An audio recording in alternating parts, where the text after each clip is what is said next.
Back to UK Knowledge Guru. In this video, we will learn about UK Ancestry Visa. Many applicants are still not aware of this visa, which costs you around £726, and you can get this visa for up to 5 years. After that, you can apply for the ILR. If you go on gov.uk, scroll down, look for Visa and Immigrations. Click on this link, go down, look for the Commonwealth Citizen and British Nationals Overseas. Click on this link. That's where the guidance is, UK Ancestry Visa. Quick note before we start. I'm not a solicitor and this video is for general information only and is not legal advice. I don't provide any visa or immigration services either. The information in this video is taken from gov.uk and used under the Open Government License. Now, what is this visa?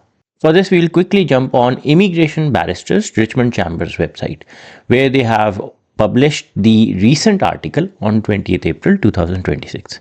Before I go forward, Richmond Chambers are regulated by SRA, so we can trust their guidance, what they have mentioned on their website, since it was updated on 20th April 2026, so it's a recent guidance. This is where they have mentioned overview of the Ancestry Visa. The UK Ancestry Visa allow you to live and work in the UK, and it is a route to settlement. Your partner and children may be able to join you on this route. Number 2, UK Ancestry Visa Eligibility Requirements. In summary, the requirements for UK Ancestry Visa are as follows. Number 1, you must be at least 17 on the date that you intend to arrive in the UK. If you are applying for entry clearance and if you are under 18 on the date of application, parental consent must be provided. Number 2, you must be a Commonwealth citizen. Later on in this video, I will explain you which countries we are talking about. Number 3, you may be required to provide a valid TB certificate. Number 4, you must have a grandparent born in the UK or islands. Number 5, you must be able to work and intend to take or seek employment in the UK. Number 6, you must be able to maintain and accommodate yourself without relying on public funds. Now let's discuss who qualifies as a Commonwealth citizen. To be considered a Commonwealth citizen, you must be one of the following. Number 1, a British Overseas Territory citizen. Number 2, a British national overseas. Number 3, a British overseas citizen. Number 4, a British subject. Number 5, a citizen of a country listed in the Schedule 3 of the British Nationality Act 1981. Now, to understand what is Commonwealth citizen, which countries we are talking about, we'll go back on gov.uk, UK Ancestry Visa. Click in the overview section, a Commonwealth citizen. When you will click this link, this will take you to the commonwealth.org website. This is where they have provided a list of countries which we are talking about. So any of these countries, if your parents or anyone belongs to that, yes, they can apply for UK Ancestry Visa. So these are the countries, Pacific, we are talking about. Altogether, if we go back, it says 56 independent countries make up to Commonwealth in Africa, Asia, the America, Europe and the Pacific. 33 of the world, 42 small states are Commonwealth members, each with a population of 1.5 million or less. So this is where you can get the list.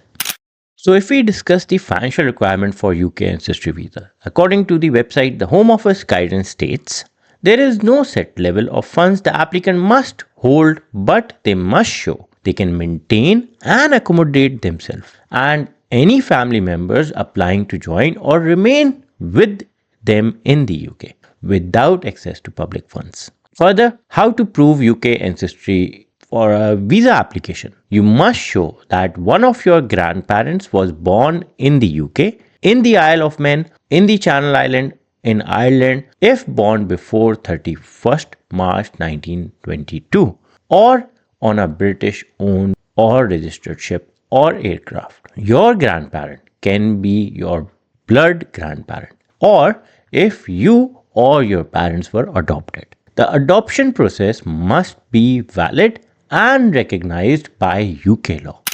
If we go back on gov.uk, in the UK Ancestry Visa section, if you click eligibility, this is where it exactly says the same thing. your ancestry. You must show that you have a grandparent born in one of the following circumstances: in the UK, in the Channel Island, or in the Isle of Man before 31st March 1922 in what is now Ireland.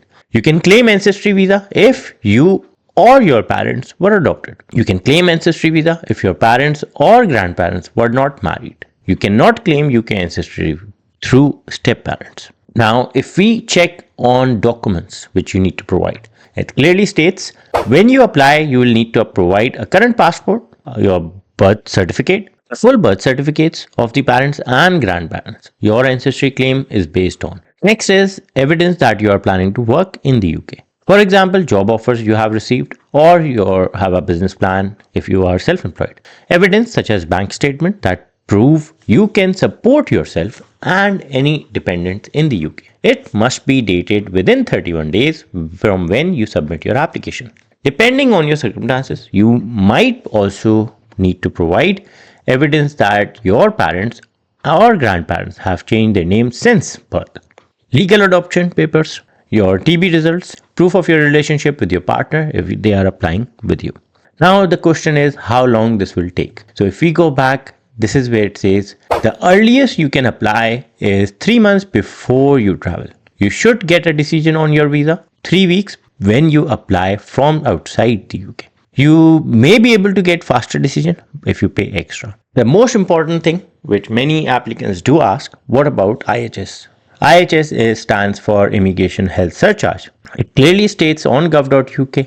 So I'm on this page over here in the overview section. If you click over here, it clearly states that you have to pay IHS as part of your application. So IHS is quite hefty amount at the moment, but you have to pay if you are about to apply for 5 years or how many years you wanted to apply. So how much to pay? This is where it says £1,035 per year for all visa immigration application. For example, 3,105 for 3 years. Now the last part is, can you apply for ILR? So if you click apply for ILR, that's where it says apply for indefinite leave to remain.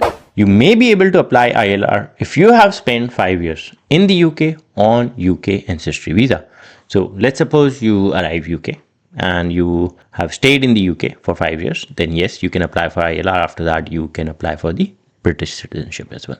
So hope this video helps you. On my channel, I've created this video in which I have showed how you can apply for British citizenship. And I have also showed in this video how you can apply for British passport. All these videos are there to help you. I'm not a solicitor, not a consultant. I'm just showing you how you can do all these things using the gov.uk website. If you have any question, put that in comment section and I'll get back to you.